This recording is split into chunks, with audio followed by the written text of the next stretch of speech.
Okay, cool.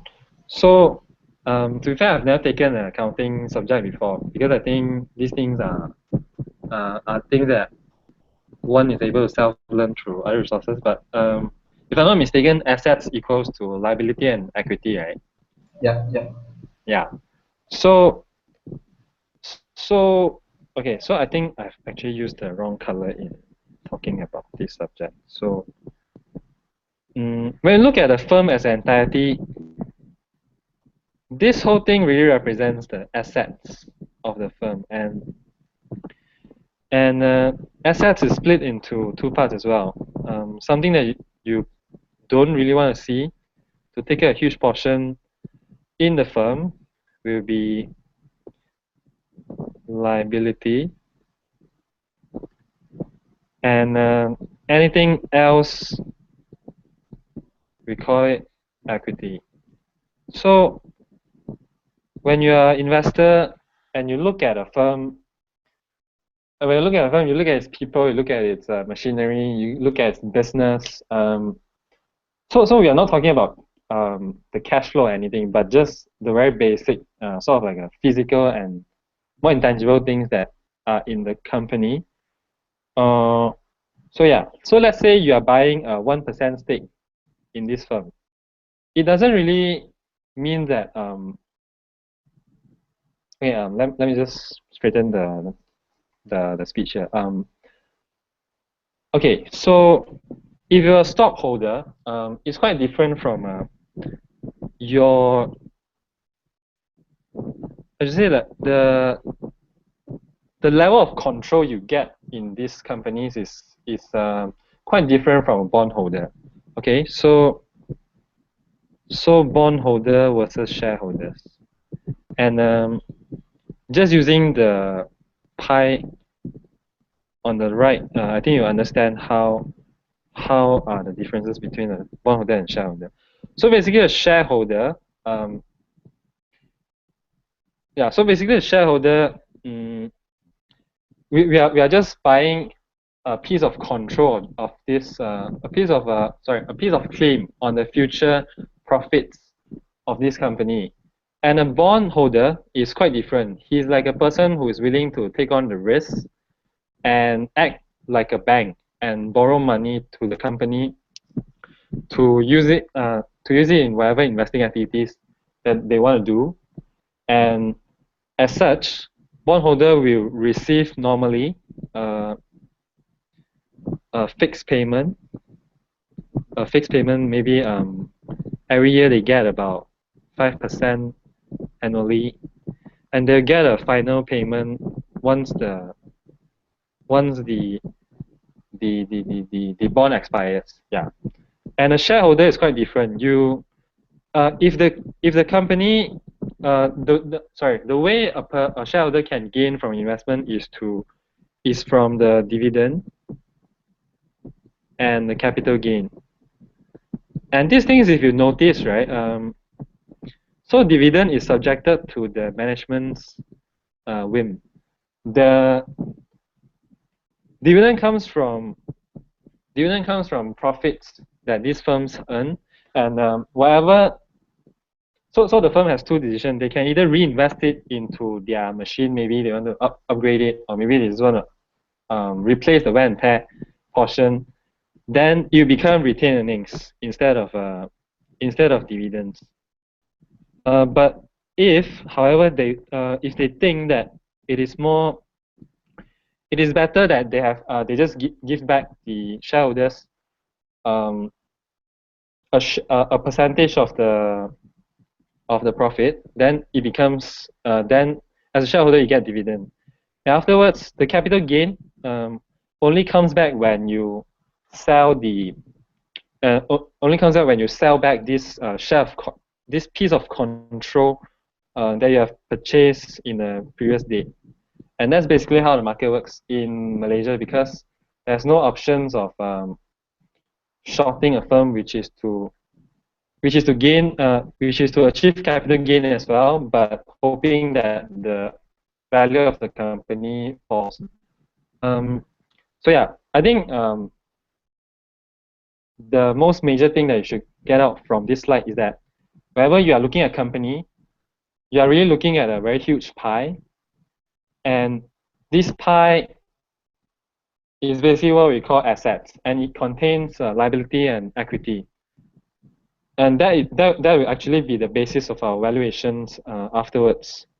As for the shareholders, the differences between shareholder and bondholders, these are just very technical things that we will not be discussing for today. So the next thing, next thing I'll talk about, I think I'll just go through example of a firm in the United States. It's listed, I think, in the biggest exchange, probably Nasdaq, and yeah. So I think yesterday I was telling the participants that the way I go about looking at a firm, so how do I pull these numbers about the state of the pie, right? Is that I'll first go to the company's website.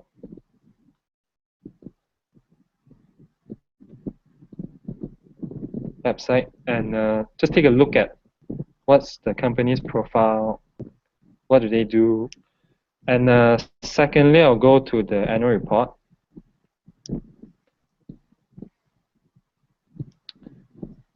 And which is what we're gonna do. And today, the last step, we just stop at checking the market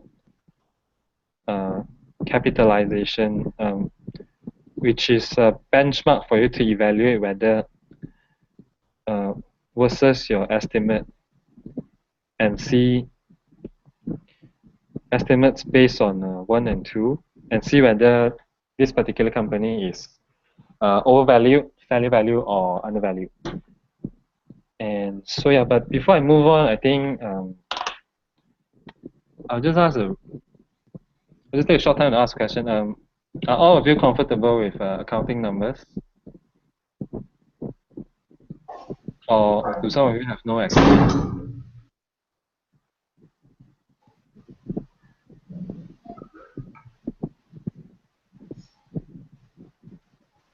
Should be okay.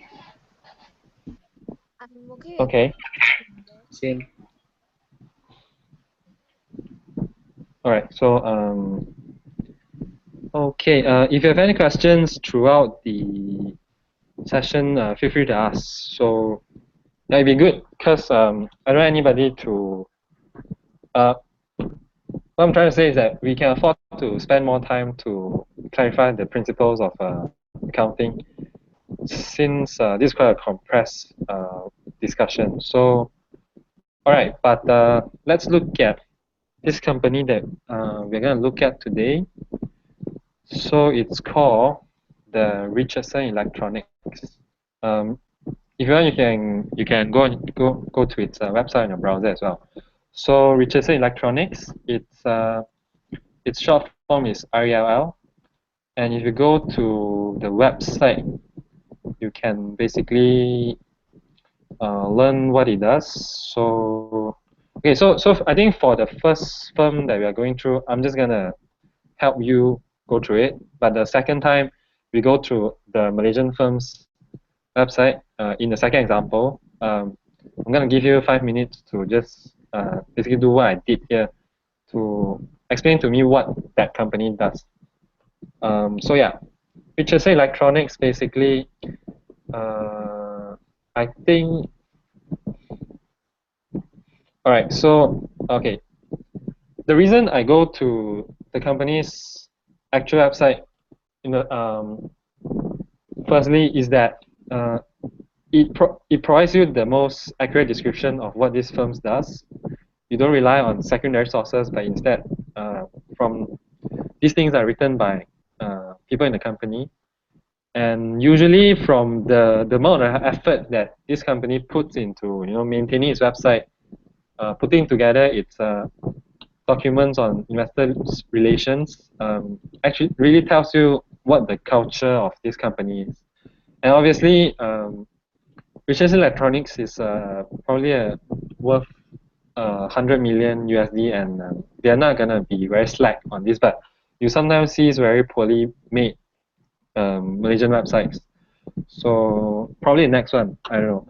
But yeah, let's go through it. So Richardson Electronics is a leading global provider of engineered solutions, power grid and microwave tubes, and related consumables, power conversion and RF and microwave components, high-value displays, flat panel detector solutions and replacement parts for diagnostic imaging equipment, and customized display solution.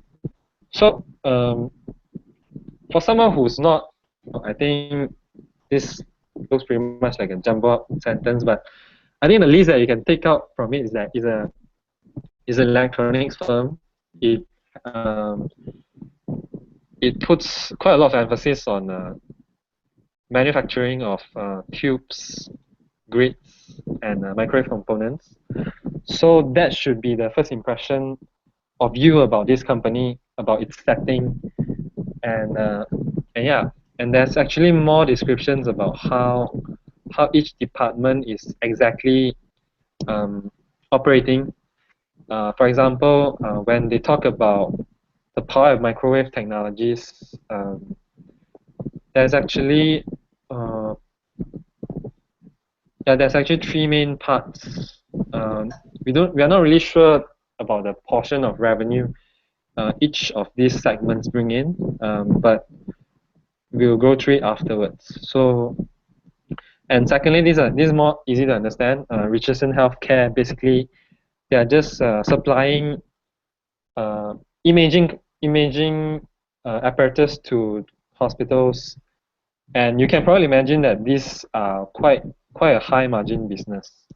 And lastly, this is just a Canvys. It's like a project. It's a value-added integrator and manufacturer that specializes in creating comprehensive visual technology solutions for their own brand equipment. Uh, so yeah, you can go through it yourself, but today we're not gonna go through each of these words together, but rather the emphasis will be put on the accounting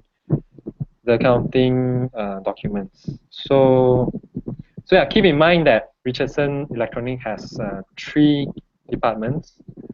And the next thing that we see, I'm just gonna load the.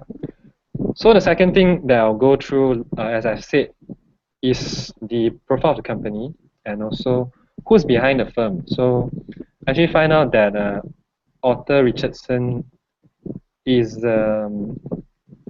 he's probably like 90 years old. He's like a 90 years old CEO of the company. He founded Richardson Electronics, and currently he is the there's something very interesting about this company's control. Richardson Electronics has I think on the board of directors who can make decision. Arthur Andersen basically has 100% say on what the company's direction should be, and this guy doesn't really take out any salary, so he relies on and Richardson Electronics CEO is his only job.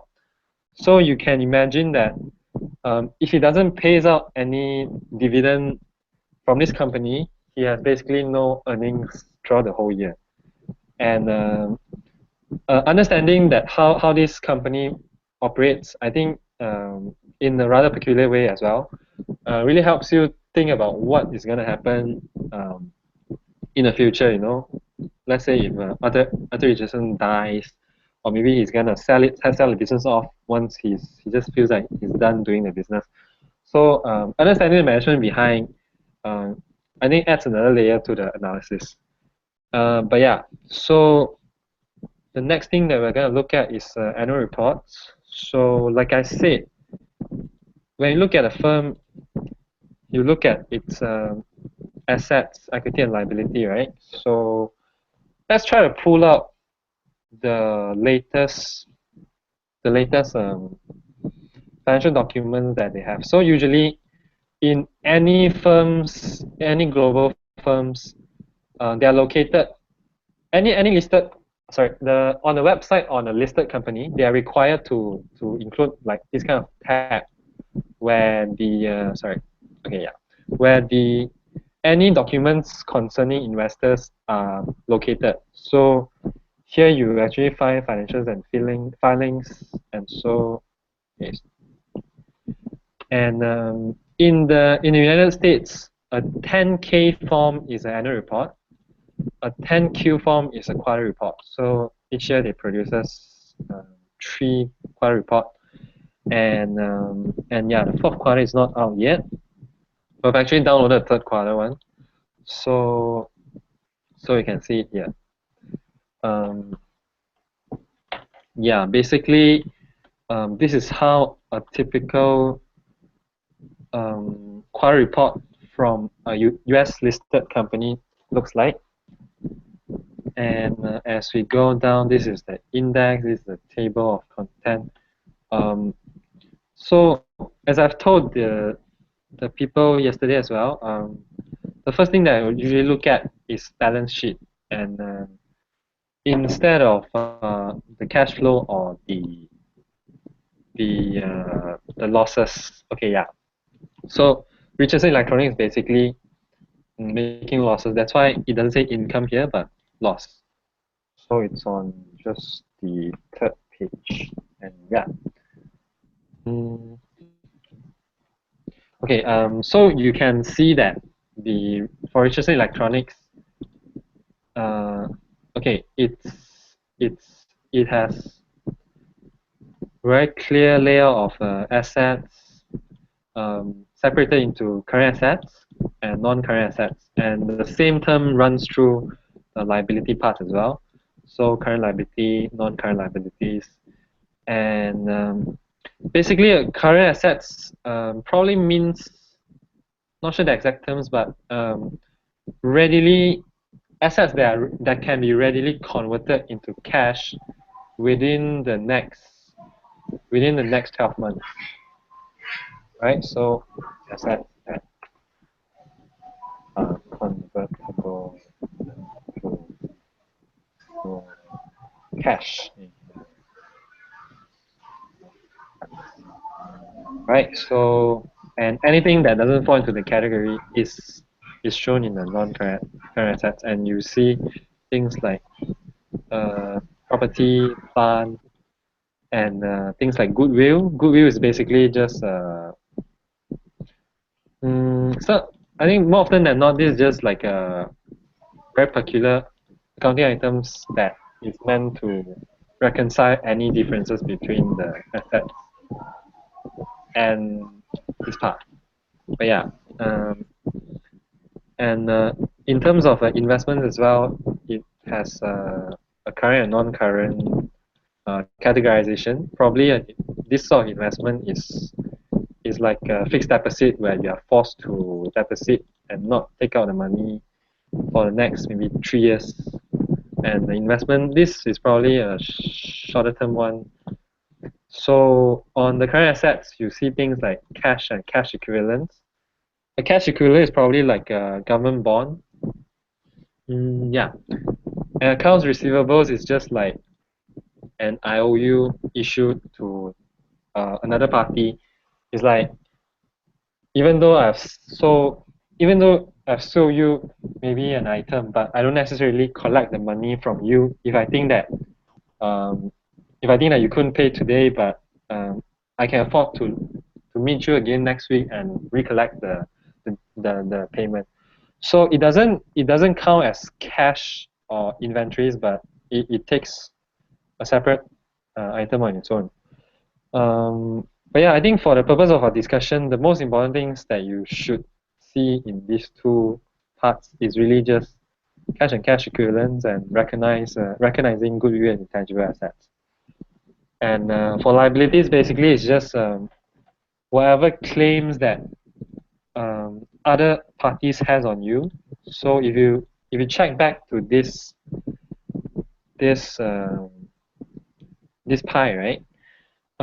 What happened?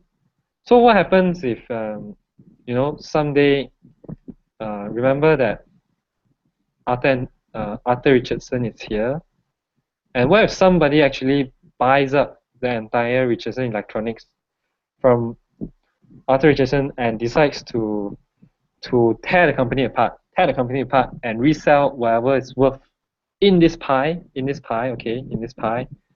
for cash. So you can imagine that current assets can probably be the current assets can probably be recovered rather easily. But you have to look at, if you look at things like, property and plant and like intangible assets, you probably will be forced to sell it on a market with very little buyers, and as a result, whatever it says here, I think it's denominated in thousands, so this is about 11 million. You probably can only expect to get back half of what it's worth. Like your factories is not gonna be worth as much as you think on this accounting book, and that's an interesting thing. So assets has its denomination in terms of current and non-current liability as well. And when you buy up the company, okay, you're not just buying up the equity, you are really buying the whole pie. So you are taking over the liabilities as well. Whatever debt that you are you're obliged to pay, you're still gonna pay, regardless of whether the firm's owner is Arthur Richardson or you. Alright, so still comes back and bites you. So yeah, ideally you want a firm with very little liability, a lot of cash if possible. Although there are a lot of exceptions as well, but yeah. So let us just see how I'm gonna evaluate the firm, and before that, I'll just give you a rough framework. So we are now at annual report, and what I'm gonna do is basically to find out something called the net.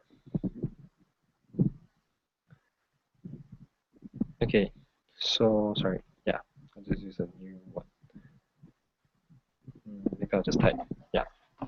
So I just want to find out the net liquidation value of the firm, which is equal to a conservative estimate of the tangible assets minus whole liability. Alright, so this is what I'm gonna do. Gonna find out the net liquidation value, and you understand the second term, right? The entire liability, which is just basically this number, total liabilities. Whatever obligations another party has on you. But at the same time, what does it mean to really have a conservative estimate of tangible assets? It means that going through the list of assets and think about what is the minimum you can really convert to become cash, since you are trying to liquidate it. What is the minimum value you can expect to get from this fire sale? So yeah, if you look at the cash and cash equivalent, we're just gonna take it at its entire value, 60 million. All right, so cash and cash equivalent is 60 million. Okay, but what about accounts receivables? Sometimes there's something called a counterparty risk, where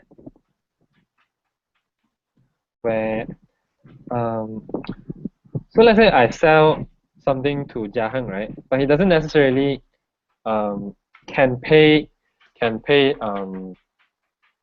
for the goods, even though I've extended his payment date to typically 90 to 120 days.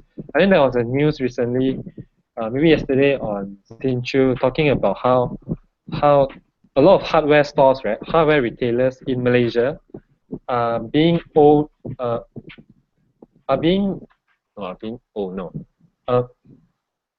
extended a lot of accounts receivables to constructors, and these constructors, after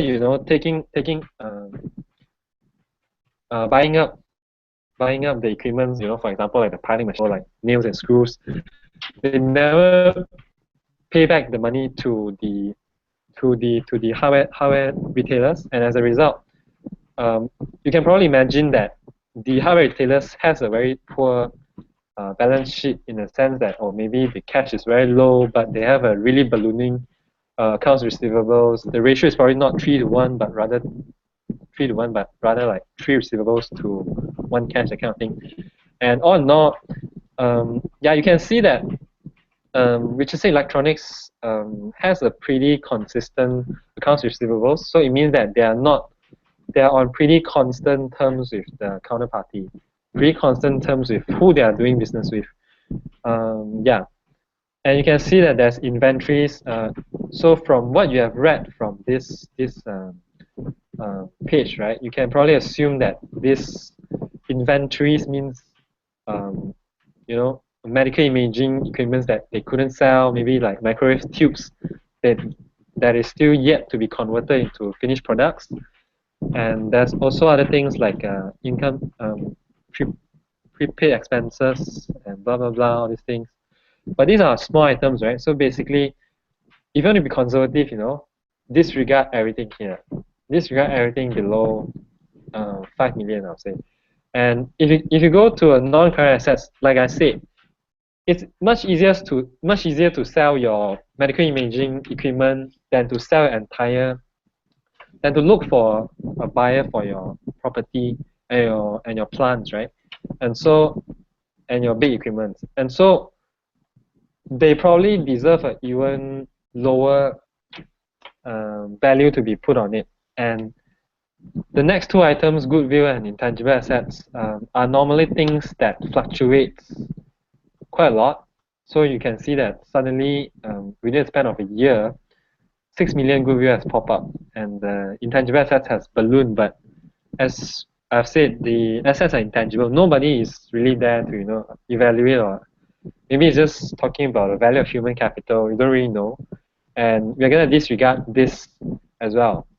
You can't assume that you can get any money from selling goodwills and intangible assets. And the next two are long-term investments and also deferred income tax that you can probably expect the government to pay back you. These are normally overpaid income taxes that the government then credits you back. So okay, let's see. If you could, let's all take out pencil and pen, okay, and yeah, and try to do this exercise together. So the paper value of cash and cash equivalent is 60 million, and yeah, you can probably assume that the 60 million will be recovered entirely once you just go and cash it out. The next thing is accounts receivables. Let's just say we can take back about 10 million from it, so it's about 50%. 50% back. And inventories. So Richardson Electronics has all these very high tech items, right? You don't really know whether they go obsolete in the future. You don't really know whether it's relevant in the US economy anymore. So maybe we give it a heavier than 50% discount. Maybe we say that, oh, you can only recover 20 million from selling the 45 million equipments that you have in the company. And as I've said, you can assume that the government gives you back, these kind of items, maybe even long-term investments, but let's just disregard it. All right, assume the worst for this company for when, if you are taking over the firm from Arthur Richardson and trying to sell it away. Let's not bank on the off chance that everything here is successfully recovered. So next thing that you see probably plant equipment. Okay, so maybe we give another 50% discount to the value of these PPEs. So PPEs is about 11 million. and we're gonna disregard goodwill, and intangible assets.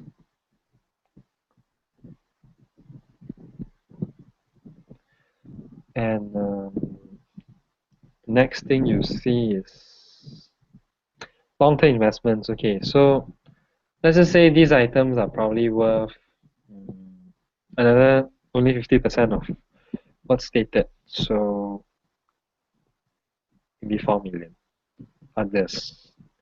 All right, so what kind of numbers have we reached, right? So it's about 60 million, 10 million, 20, 11, and 4. It's about 105 million, right? If I'm wrong, let me know. So yeah, 105 million. So yeah, so we have just found a very conservative estimate of the tangible assets that you can expect to recover. All right, and the liability these companies basically takes on is about 22 million. 22 million.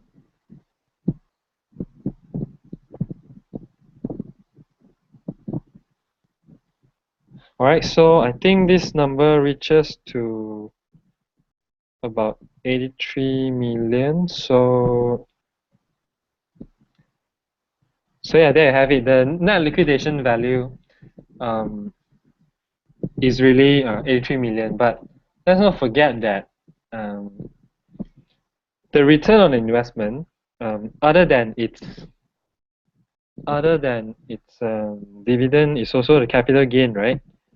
And all right, let's turn it another way. So, is anyone here familiar with discounted cash flow? Yeah. Who isn't familiar about it?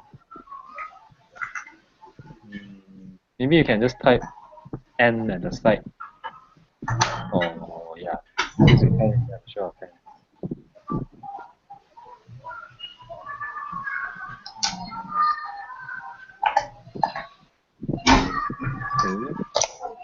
Okay, I don't see any response, but okay, Jiaheng, you want to explain what is the idea of counter cash flow? Which one? The one where we calculate the present value, is it? Yeah. Uh, Actually, I don't quite know how to explain it. Maybe you could just do it. Okay. So when we talk about investments, right? Okay. When we talk about investments, so let's say a bond, all right? A US bond, sorry, a UK bond. So let's say the bond pays you 5% every year, and at the end of the 10 years time, then it's gonna give you back 110 in nominal values. So what really happens is that you're gonna have 10 chances of getting let's say you need one bond. So every year you're gonna get back about £5 since it's fixed every year. But yeah, so about 10 times. And at the end of the day, you're gonna get back 110 on top of this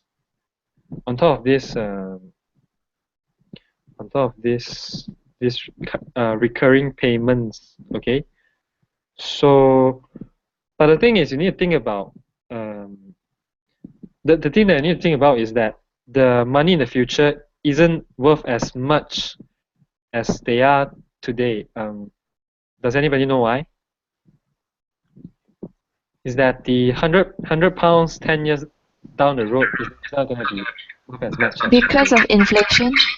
yeah, because of inflation. So, you know, theoretically, if I can enjoy my life today at you know, maybe 50 ringgit every day, I don't know, for lunch, for entertainment and stuff, I don't think I can sustain the same kind of a living standards 10 years later with 50 ringgit anymore. I'm gonna assume so inflation really eats into the return, and perhaps, you know, let's say the inflation is about 3% every year. Then what you should really do um, is that all these payments are gonna be discounted by uh, a factor of 97%, because whatever is when the all of the goods are more expensive by 3% next year, logically you are supposed to, so logically the £5 that you're gonna earn next year is not gonna worth as much it's not gonna worth as much as the £5 today. And if I want to think about how much is my investment gonna pay off for me, I'm not gonna think about uh, I'm not gonna think about money in every stage of my life as the same, right? So, you know, who cares about this £110 in the future if inflation is really, really high, you know? And so yeah, so this is why you apply some sort of things called the discounting factor. And as you can see, I'm actually discounting it heavier and heavier um, out the as the years grow out. So it's like this one is gonna be very heavily discounted. Okay, I don't know, maybe 10 times. So you can really see how heavy uh, this goes, right? So maybe right. So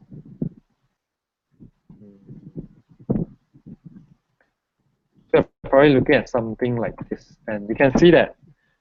All right, so £110 10 years down the road is probably only really worth £81 today. So you know, so you really have to convert. What? Okay, in essence, okay, money has a value denominated denominated by time. All right, and that's what, you know, people have come up with a very fancy name, um, discounted cash flow, to think about, oh, what is really the value of all these payments to me as of now, as of today. So let's bring this idea back to the Richardson investment. So once you've bite up the whole pie, it continues generates income, right? So this is time of takeover. This is T0. And maybe, you know, you're gonna think about okay, yeah, maybe 10 years down the line you're gonna sell it. And by the time by the time you sell it, it's gonna come at a price tag, but you know you're gonna have to apply discounting values to it, blah blah blah. And do not forget that at every stage of this point, you're also getting back profits, right? So these are all profits, annual profits, annual profits that also counts towards your return. And what I'm saying is that the pie will grow bigger, right? The pie will grow bigger.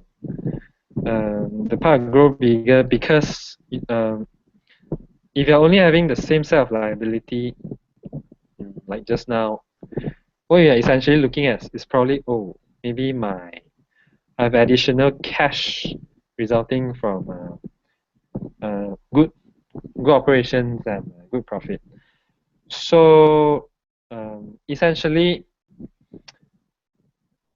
the return on an investment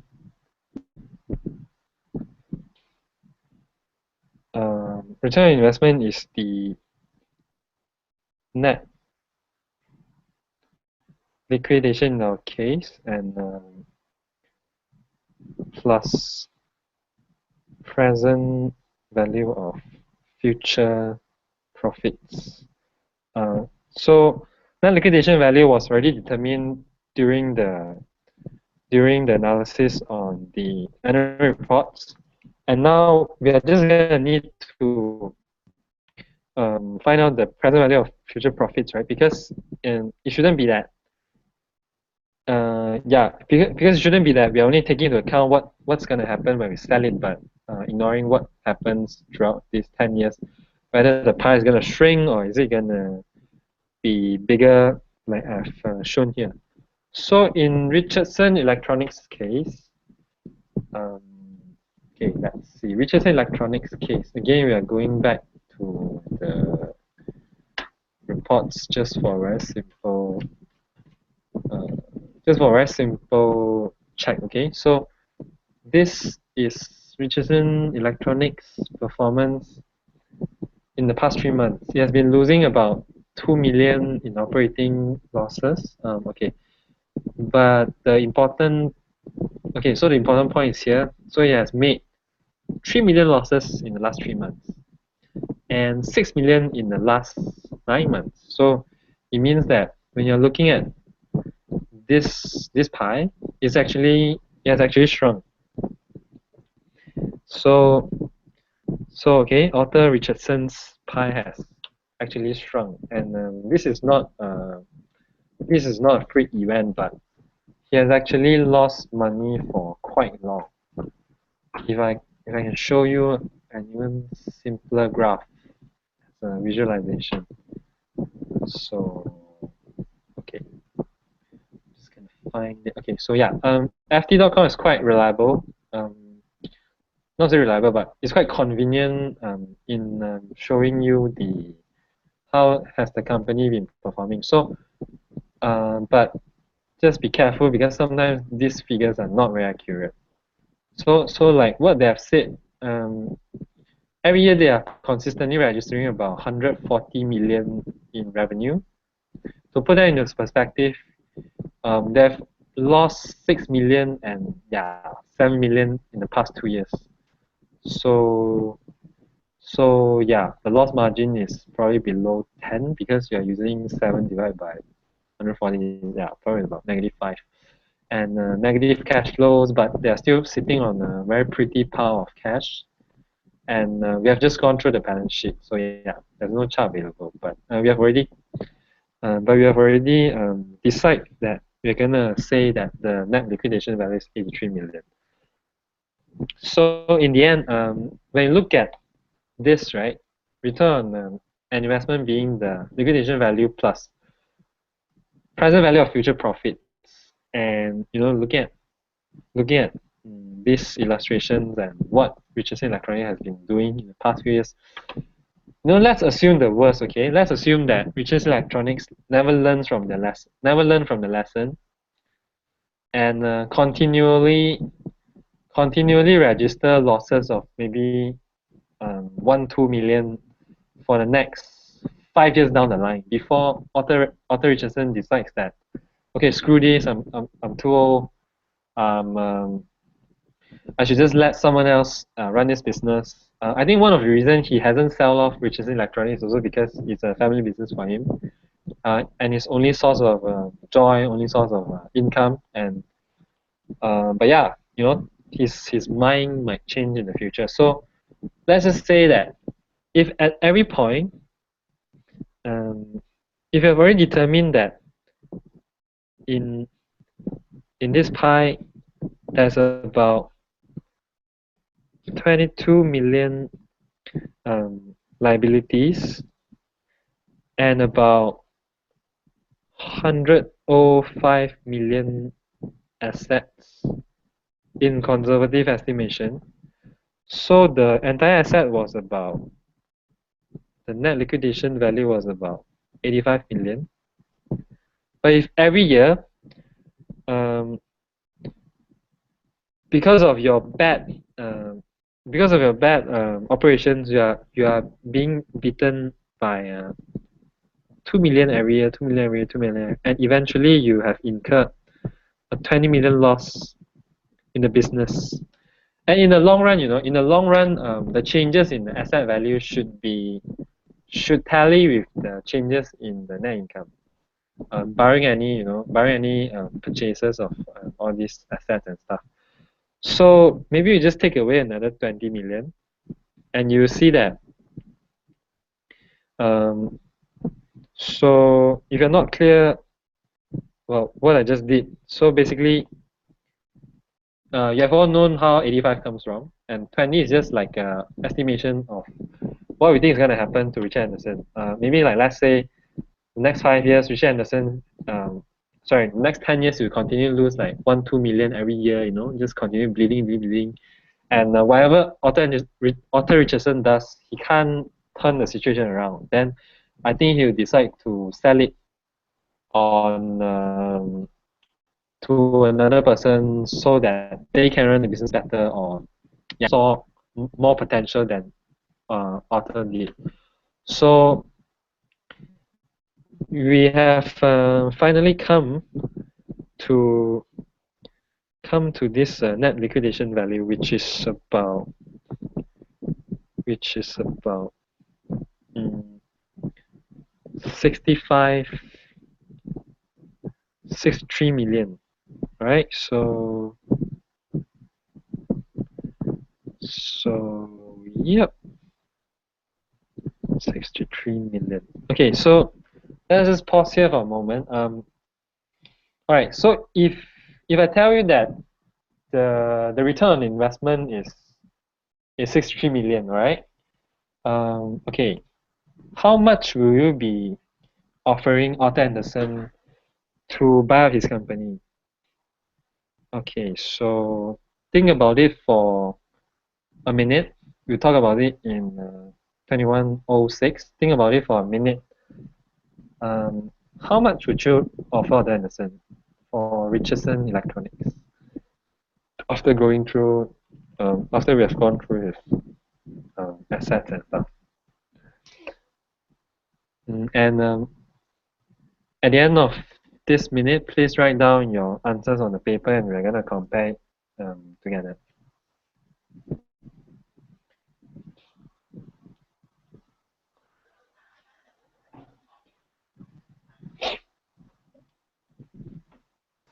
Shreja, the original calculation has actually included the losses made prior to takeover of the company, right?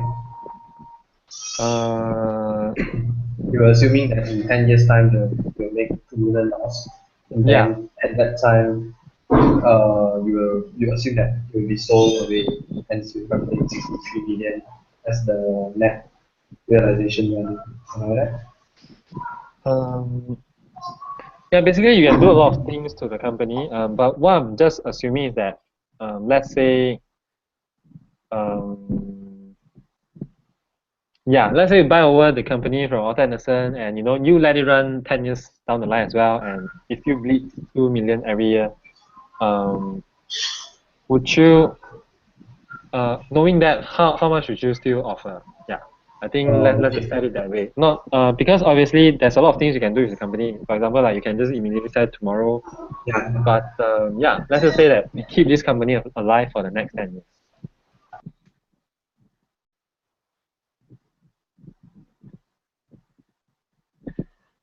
Okay. So I think I'll give another minute then to 08.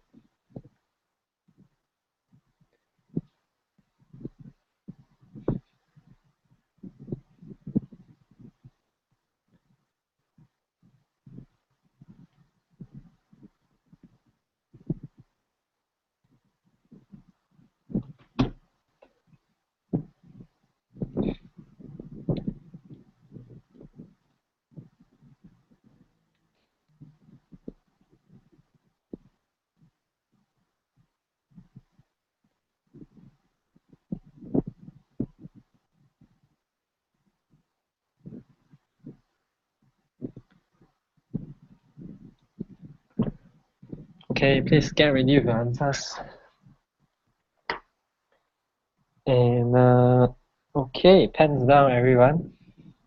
So let me start with Akasha. What's your estimate? Sorry, what will you be willing to pay? I would say definitely less than the current value. I would say around 50 million because we have to compensate for the risk considering that the company is still making losses after 5 years.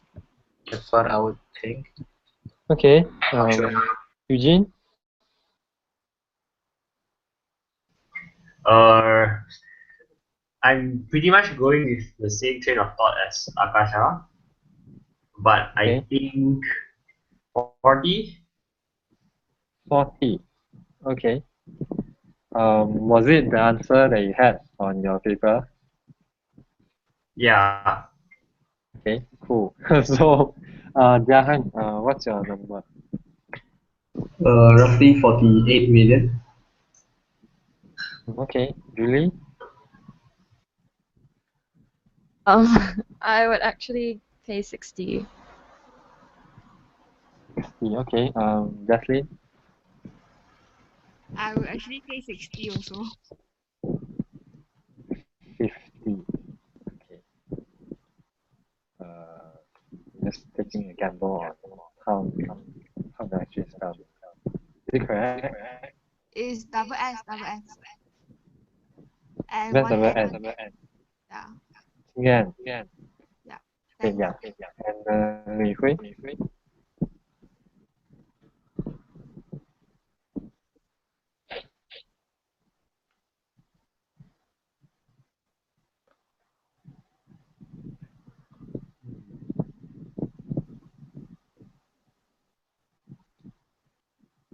Okay, seems like she can't hear me.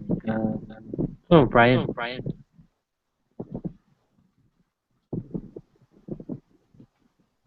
Oh, 45. Okay. So what about Weekend? I would say 45 as well. Oh, okay. Interesting. Interesting range of answers. So the highest is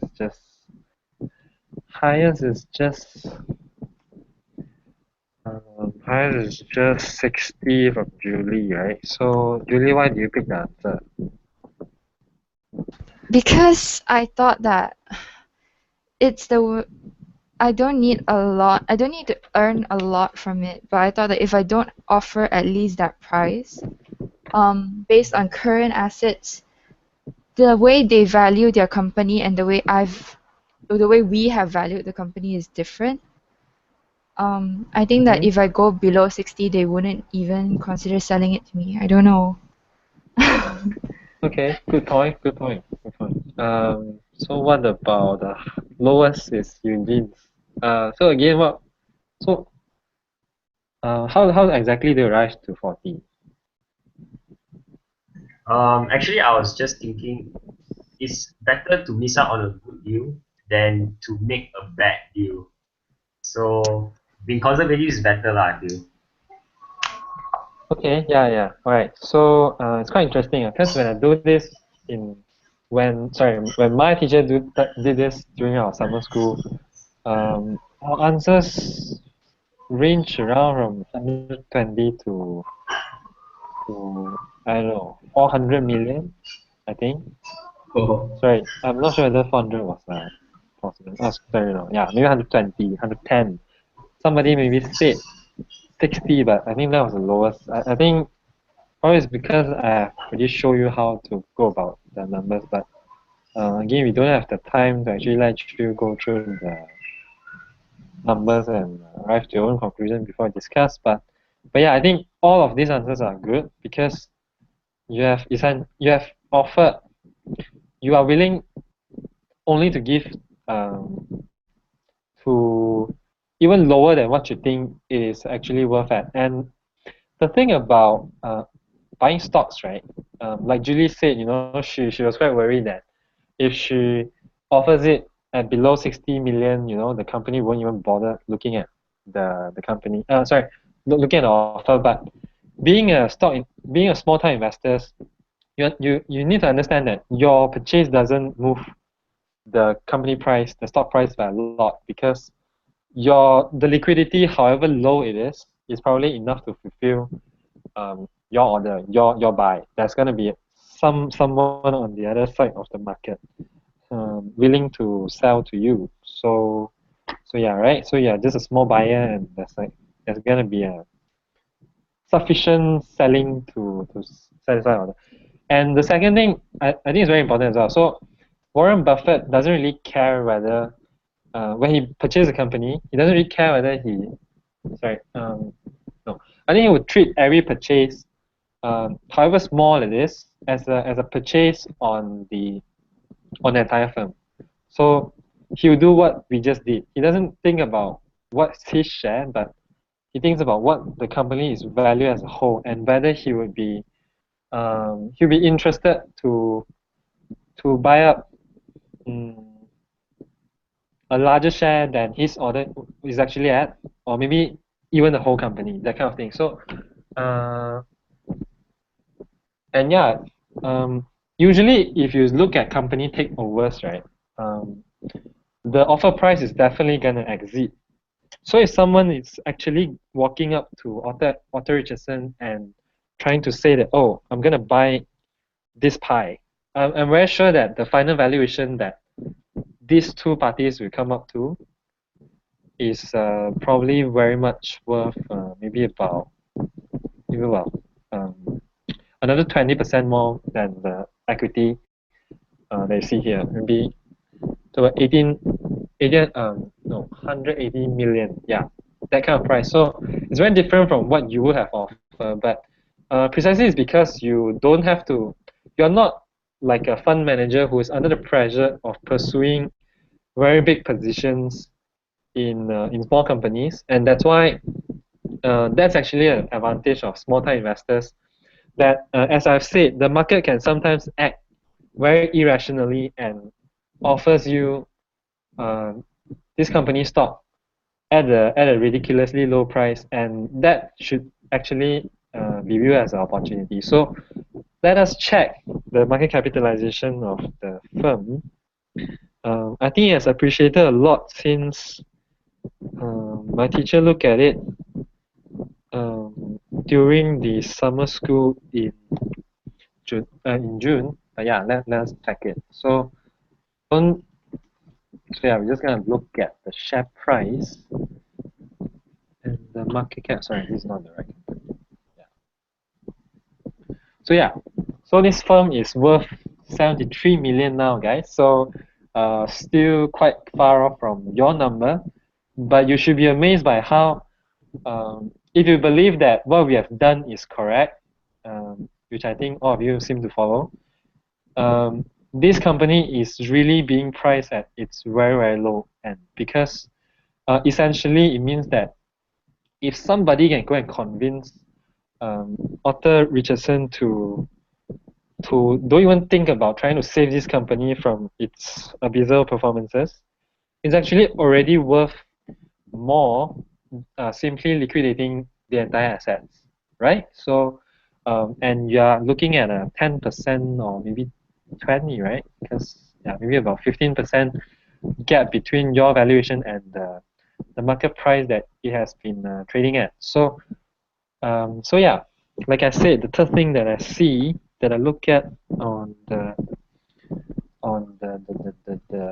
my stock analysis, is the market cap. And indeed, in this case, the market cap is 73 million. I don't really care about the USD value of the per share.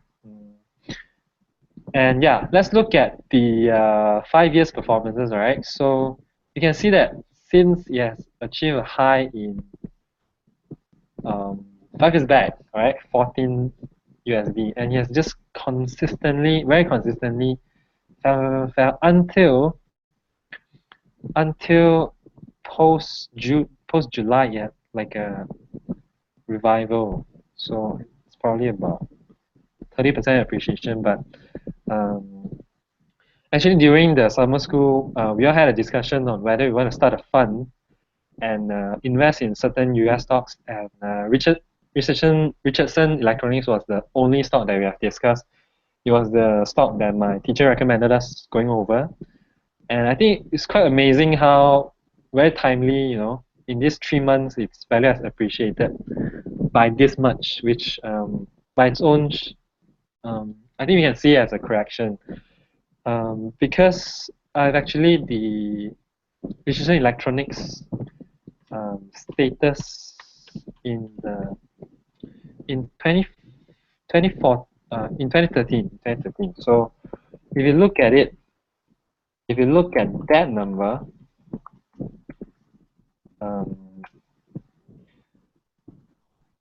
and yeah, I can actually take this out. So sorry, I'm just gonna go over this quite quickly. So this is a figure in 2013 and 2016.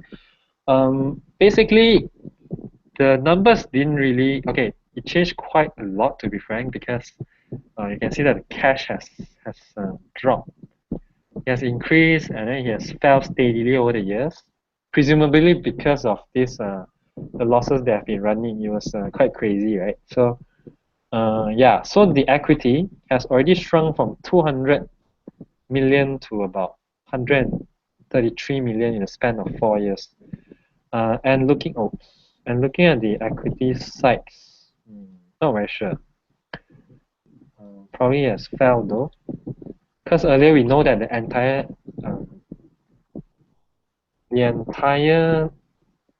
liability was 22k, right? Sorry, 22 million, but it was 32 million 4 years back. So yes, it has done worse on its assets accumulation, but it has done better in terms of its liability reduction. So yeah, but do you really think that it justifies, such a sharp drop within the 4 years? Yeah, we understand that it has been losing profit, and I imagine that this sort of a drop is probably because of a quarterly report coming out and showing a really pessimistic outcome for the company. So yeah, I think that should be what we can take out from this first example. Yeah, and notice that, as I've said, Arthur Andersen's only huge income source is from the dividend from Richardson Electronics, and as you can see, dividend yield is about 3-4%. So something pretty similar to your Malaysian fixed deposit, unless you go to a better bank. So yep, and the last 1 year, yeah, pretty interesting, right? So okay, the next company, we can go to the next company that I've planned, but actually, if you have any companies that you would want to look at, maybe we can look at it together as well. But if you have no idea, then I think I'll just move on to the next one. So okay, cool. So the next company, I think this is actually our last session of tonight's hangout. So the next company that we're going to look at is a company called PPHB. So okay, let me just use FT, because sometimes I'm quite lazy to go to the website, but FT.com gives you quite a good overview about the company. Yep. So okay, let's not look at all these prices, but yeah, let's look at the profile. And I think there's a website here. So yeah, what you can see here is that PPHB is engaged in investment holding, blah, blah. Okay, sorry. So this is the more important things. The operating segments include investment, manufacturing, property, and trading. The investment segment includes services, advisory services. And the manufacturing segment, I think this is the big chunk of the revenue, probably about 70%. So they do corrugated cartons, packing materials, gift and display box, and then they also do, quite weird, right? So they actually do property investment. So they are quite diversified. Sometimes they do manufacturing, then other times they invest in properties and probably they build them as well. And the last thing they do is the trading segment, um, involving paper products, design and sale of paper. So yeah, a few subsidiaries here and there, but just to show you what corrugated plastic really is. Wait, no, corrugated cartoon. Okay, yeah, let's go to their website. So they show the product, and it's always very good if you understand what the heck this company is doing, because compared to Richardson Electronics, what PPHB is doing is really everyday item, and you can assess for yourself whether you think these things have a future, in Malaysia's economy, whether the retailers will continue using these kind of things. And from what I see, these things are pretty visible. Block displays, counter displays, and taking a peek at these items. I remember they come from pretty big retailers. I think this is like Maybelline and I don't know, maybe a lot of brands. But yeah, you can go through it yourself. But yeah, as you can see, this is a very simple website, typical of Malaysian companies. I don't even know how do you locate the annual reports, but definitely they have to include it since it's a part of regulation. So yeah, all right. Shall we all have another practice then? Okay, so PPHB. If you can, I advise you to pull up this file directly from your own laptop. Okay, yeah. So another caveat is that another thing I want to say is that you can see that both the annual reports of PPHB and what was that again? Okay, yeah, Richardson Electronics are very simple, and to the point of being actually quite boring.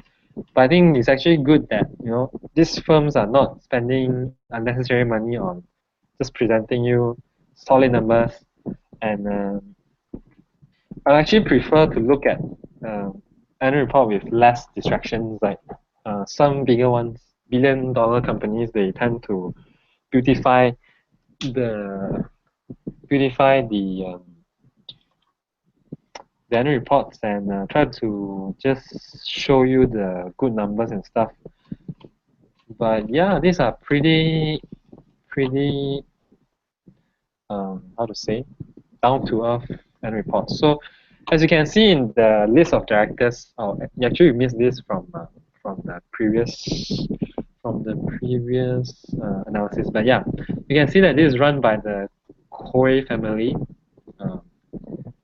It's pretty obvious that, okay, yeah, so he's a brother of blah blah blah, he's the father of Mr. Koy, and another Mr. Koy as well. So just going through the names, you know that this is another family business. So family business has something to be taken note of, because sometimes they are not really they don't really care whether, let's just say that they put less emphasis on growing the business once I think they have hit a very comfortable stage. I don't know what happened with Otted Richardson, but it seems more likely that that's the case in this PPHB's operation. So typical Malaysian annual reports, blah blah blah. Okay, let's just jump to the balance sheet. I hope all of you have this now, because oops, okay, I can't find it, so maybe they have it in another name. So total assets. Alright, so if all of you have it, so let us all do a short exercise. Okay, I'll give you about 3 minutes to 21:30. Try to look at this and say what do you think is the net liquidation value if you take over this company from the Koy's brothers and sons and sell it on Monday. All right. So if you can't locate you can't locate it, maybe Can just you type maybe it share it on Facebook? Oh, I'm not sure, but you can just type this, go to here, so i3 Investors, annual reports. wait, Not sure Jiahang that can show. posted it on the chat. Thank you. Nice, yeah. Yeah, so, okay, maybe I'll just give 5 minutes on this. And I'll go on a short break. So, yep. See you guys in 5 minutes.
Okay. So yeah, I'm back. So where were we just now? Anyone? No. Yes, the liquidation rate, right? The sorry, what? The The net depreciation rate? Oh yeah, liquidation value. Yeah. yeah. So yeah. So we can. What's your number?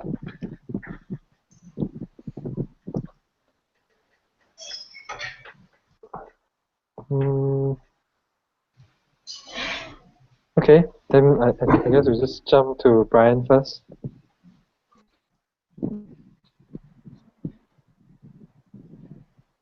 What number do you arrive to, Brian?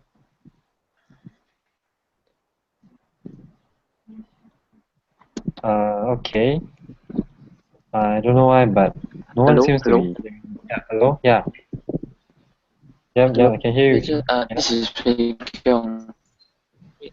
Mm-hmm. I'm using phone currently, so I can't really access Oh. the internet at the same time on the Okay. chat. So sorry for that.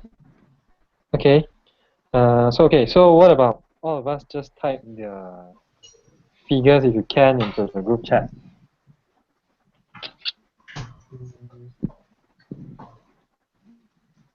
Okay. Okay. And the others 15 to 25 million.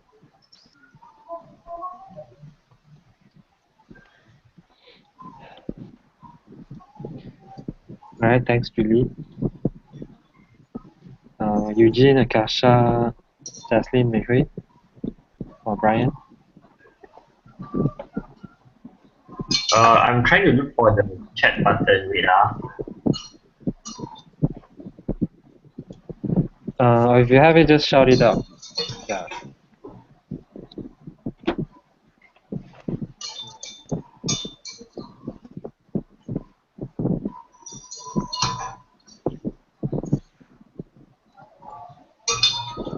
Okay, cool.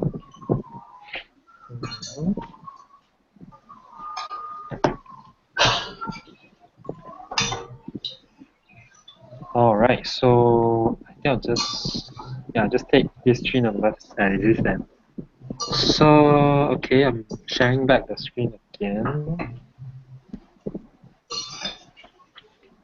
Mei Hui, what was your number? Cause I don't think that's a bad number anyway. So yeah, it's good that we should be benchmarking with each other, not to be influenced by other people's conclusion. So if you can, just post it anyway. Yeah. But yeah, I'm screencasting, right? So to everyone, and yeah. So I don't really know what happened with the sorry, yeah, PHB, right? I don't know what happened with the number one. Oh yeah, because it's another company. But I've actually done this for quite long. But okay, let's just say that this company at first glance has a pretty good basis because they do have a more or less bullshit goodwill, and the basis looks quite legit, right? So the PPE didn't okay. So the PPE didn't really balloon, um, and like everything looks quite consistent. So I think when things are consistent, at least you can take comfort in the sense that they are not really cooking on the numbers, or maybe they are and they're cooking it for years, which is why you should really check it out for more years back. I actually have it for about 3-4 years, but yeah.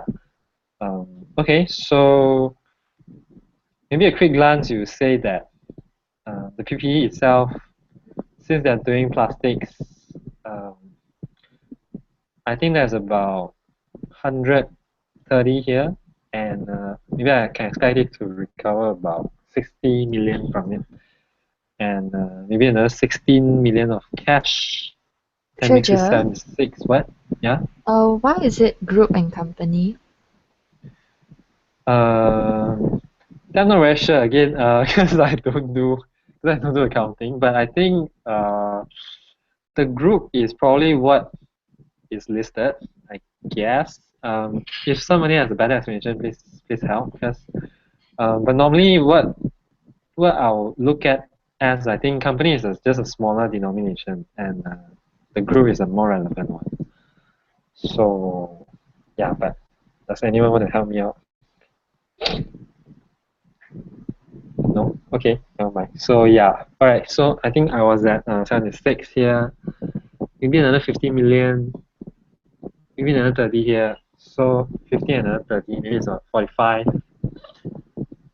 So let's just say I have a number of about 110 million, and when I compare with the total assets that was here, it was roughly about less than half of what I can recover again. So I think I'm not making a very optimistic assumption here. So 110 million assets, but where's the liability? Liabilities is here. So it is about maybe 30 million in terms of net liquidation value. Yeah, I think it is, yeah. So 30 million, and so we have just done the first step of the analysis again, right? So let me just load this again and show you the screen. So yeah, net liquidation value was about, so now it's about 110, maybe minusing about 76, right? Yeah, I'm not very sure, but I think the beauty of this method is really how you can be very lax with your, can be pretty chill about rounding up the numbers, because you know that these are already around the rock bottom, and nothing much really affects the calculation here. So yeah, let's say it's about 30 million, and since we say that return on investment needs to add up with the present value of future profits, right? So but before that, let me just say that I think, yeah, again, I think Akasha's number is wrong, because if you're optimistic about the management, about the ability, once you know more about them, you're confident that they can handle themselves pretty well, in terms of these sales and stuff like that. So yeah, 250 minusing just 76 is already about a net of maybe 150 million, and that's still quite far off from 91 that you guys get. But yeah, I think it's pretty good that some of you are able to hold the number to a very low basis, and I think being conservative is one of the first steps of succeeding in the stock market, in the sense that you don't look to go after amazing returns, but rather you go for very little downside, very little risk, but a very high reward ratio in what you do. And I think Warren Buffett was the one who said that he would rather buy a fair company. Sorry, he would rather buy a fantastic company at a fair price than buying a fair company at a fantastic price. So I think that serves as a little wisdom to all of us. So yeah, but let's go back at it, and let's look at the income statement here. So I'm gonna be quite lazy on this, in the sense that okay, so I found it anyway. So yeah, it has been registering. So this is annual report, right? So everything is already in terms of the year performance, not like what we saw just now was a quarter one. But yeah, so the year before they were earning 12 million, and afterwards they earned 40 million. These are all in ringgit. And if I can just cut down the time of going through all the previous annual reports, we are gonna see that. So the overview was roughly this, okay? About 150 million revenue year on year, and revenue always fluctuates between 10 to 15 million, yeah. But let's just say that again, be very conservative about it. Maybe maybe about assume that this company, since they are doing manufacturing properties, right, and we don't really see them being obsolete in the future, maybe you're confident that they can continue growing for the next, say, 10 years, okay? But for the sake of discounting future money, let's just say that the 10 years is probably only worth 80%. The entire cash flow together is only about 80%, and I think it is probably quite an accurate number. So maybe you look at maybe another 100 million in terms of net income in the next 10 years, and once discounted, maybe it's only worth about 80 million in today's terms. And adding the 80 onto 30 million, you're arriving at sorry, let me just write this out. So 80 million in future profits. Yeah, so plus 30 million is about 110 million. So blah blah blah blah blah blah. So this is net liquidation. Sorry, value. So yeah. So let's look at how much is it actually worth on the stock exchange on the KISE today. Again, I think I saw this stock about maybe 8 weeks back, and somehow a very lucky resurgence has happened as well. But okay, let's look at the 5 years performances. From what so usually, like, some people always say that, oh, quarter performances is the catalyst of share price, and as you can see, there's like zero catalyst you can find about this company. Net income is not outstanding, margins are hovering around 8-9%, but and the nature of the business makes you feel like there's not going to be any groundbreaking developments in the coming years. But I think you would rather take comfort that this company has a very steady base, and it's pretty easy to forecast its future situation. And like what Buffett said during his article that we shared yesterday, if you're not confident forecasting about the company's future earnings, then perhaps just move on to another company to analyze. So okay, yeah. Well, still 10 minutes. Sorry.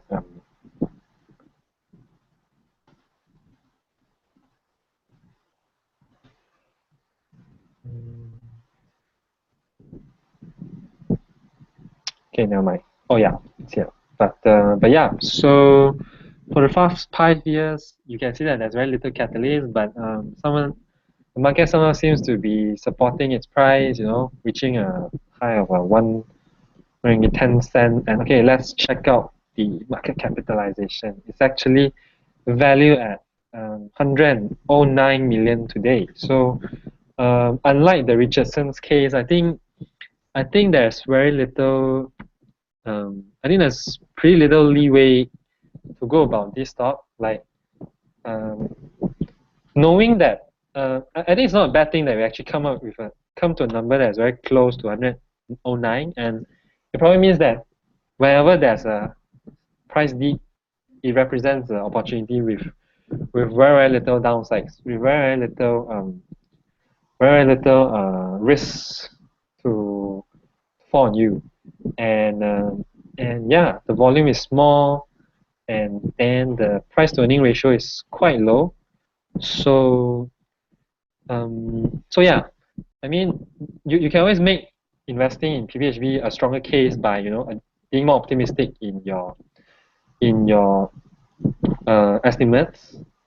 And so I think that is what I want to say. So to summarize today's lessons, and I think there are two key things, right?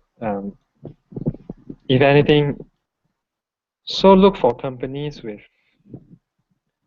a lot of cash, a lot of tangible assets, maybe net tangible assets. So it means that very little debt. And secondly, oh, I didn't know that was the header. And secondly, look for companies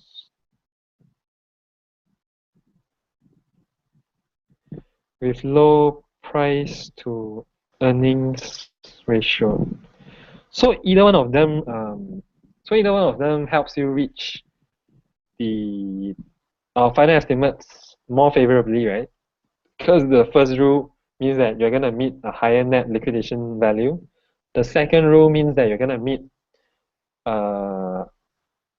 you're gonna recover your investment in relatively lesser years. Since that if the price is very close to the earnings, then it means that your earnings can very fast, very quickly cover your initial investment. So less downsides. And combining with what Buffett has taught us yesterday, so just to repeat it, focus on the future productivity of the assets. If you don't feel comfortable making a rough estimates of the assets' future earnings, just forget it and move on. And the next thing that you probably want to do is to look at how these managements are being presented under the light of the media. Like, are they actively engaging shareholders? Do they come out for interviews very actively and tell you what's their plan? And to be fair, I think the risk in investing in Richardson Electronics and PPHB are that both directors are very low profile. Arthur Andersen is quite hard to reach, I think, other than all these AGMs and stuff. And there's virtually no articles on the Quays family, so you don't really know what they think. You don't really know whether there's Arthur Richardson is going to be very stubborn and continue running his company.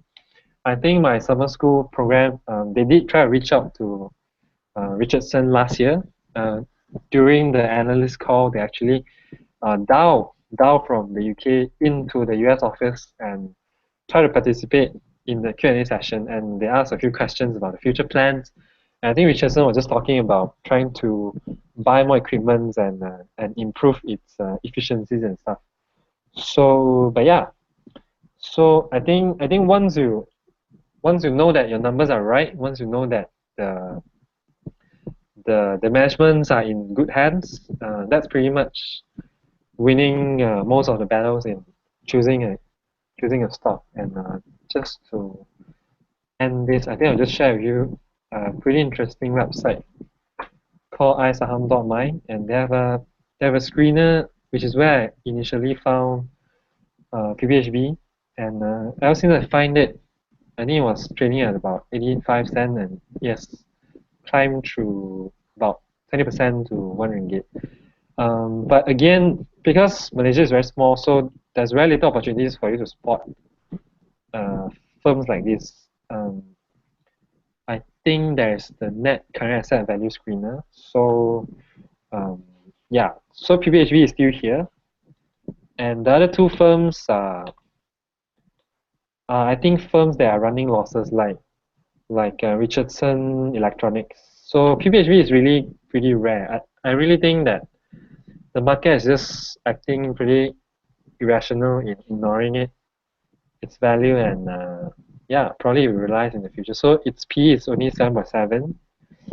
Its net current asset value is about what we have estimated, right? About 35 cents, even though we arrived at very different calculations. So there are other metrics that I can look at, like how the debt to equity ratio is, how the return equity is, blah blah blah. These are pretty much the graphs of how the profit has performed.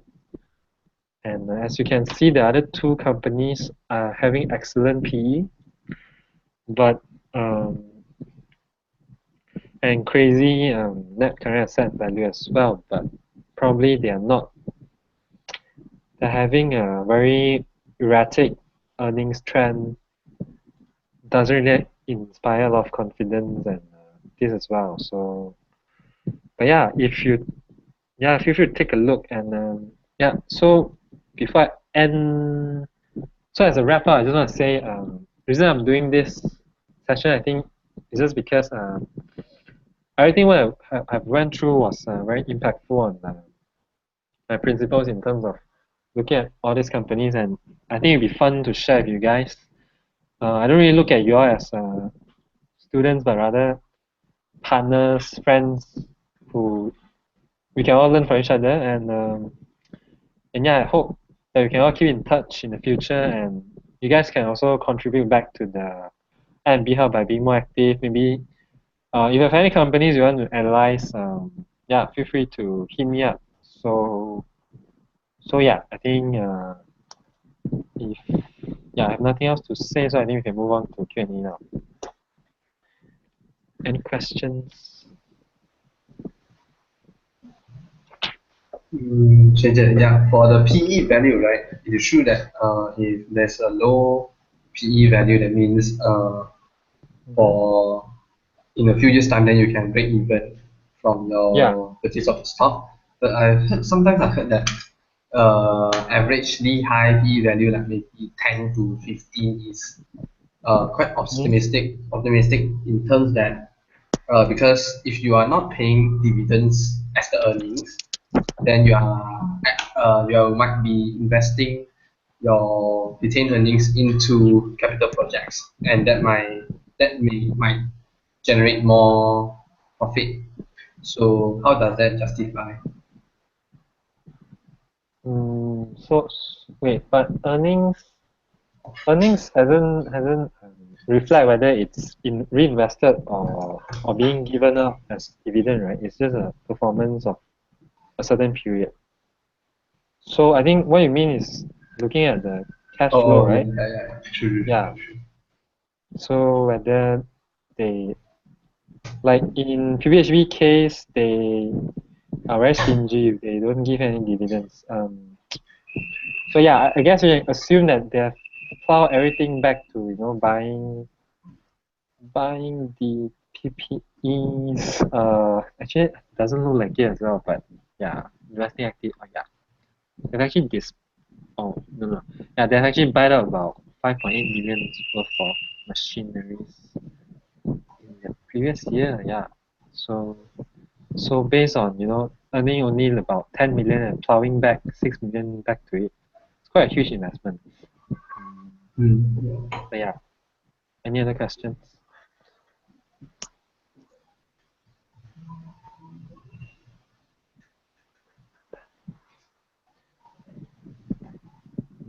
No?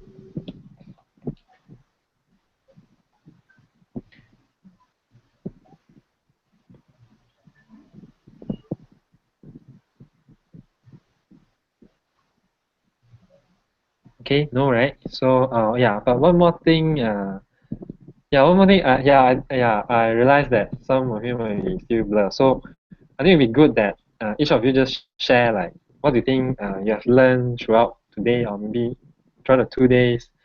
What do you think is the biggest thing you have got out from the course? And I think from it we'll see how much you have see during these 2 days. So anyone can start first.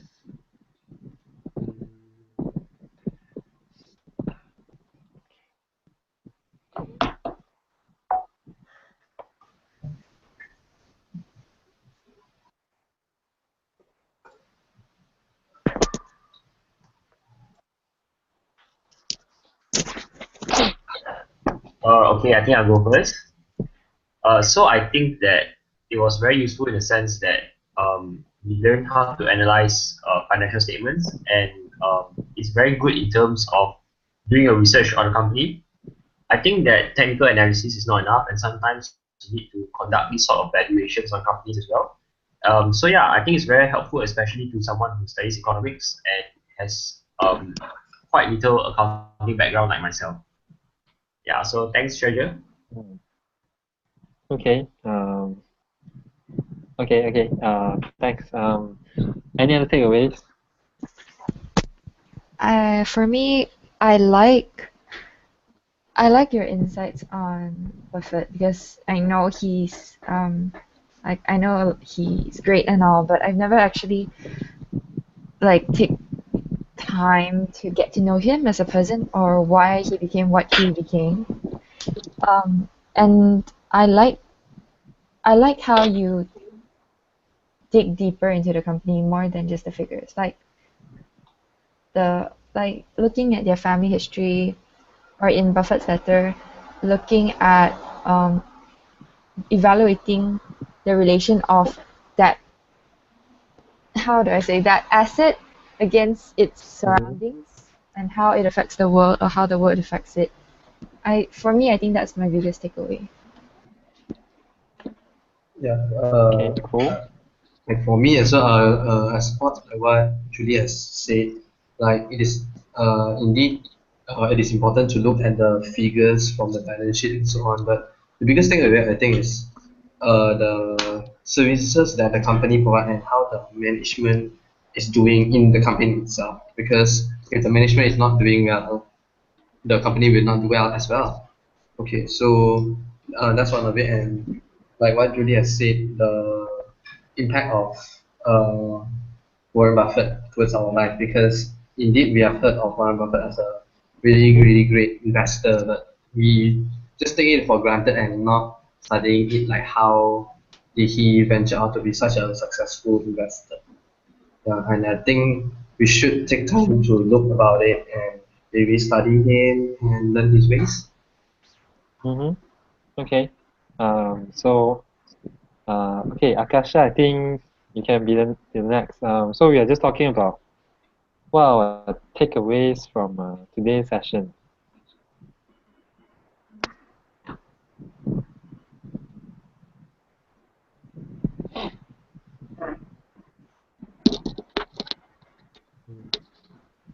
Okay, I think Brian here. I think I can go next. I think it is great, the session.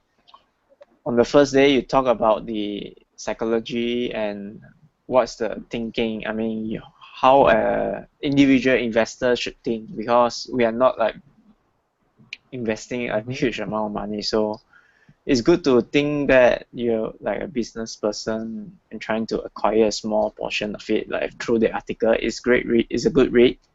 And today it's more into the, I mean, technical part, and I think it's good by having both sessions. Yeah, thank you very much. Yeah, Mm-hmm. I hope that Thank you. like the non ISH, I mean associates, you guys could like probably message Treasure if you are interested to know more or work with him in the coming few months on some of the projects he's looking at. Yeah. Mm-hmm. Yeah. I would like to go next. Thank you, Shreja, for sharing this session. And I think one of the biggest takeaway that I've learned from this session is like we need to we need to look at the big picture, such as the background of the company and what kind of services they provide before we look at the all the numbers and figures. Because uh, what I learned is the number alone might not be enough for you to know the company entirely, and it might affect uh, your your thought and your view on the investment as well. So I think it's very important for us to look at the big picture. Mm-hmm. Yeah. Oh, so I think all of you pointed out different parts of the sessions, and yeah, I think all of this really constitutes uh, investor experience, and yeah, thanks a lot for staying with me for these 2 hours, and for those who have stayed since yesterday. So I think if there's nothing else, then we just end the call here. Yeah, Treasure, I think we have a feedback form. Oh yeah. So feedback form. I think in Yeah, the mm-hmm. yeah, please, I mean, fill in the feedback form, which we will post the link, and yeah, and Shirzer will appreciate it. You can just write your Yeah, I will. comments anonymously and he can read it. Yeah. But not writing your name is fine. Yeah, no retaliation. Thank you very much. Yeah, because I do need to improve on the delivery as well. So this is my first time doing it. Yeah. All right. So let's see you guys next time then. Thank you very much, everyone. Thank Thank you. you, Thank you. Shweta. Thank Yeah. you. Thank you.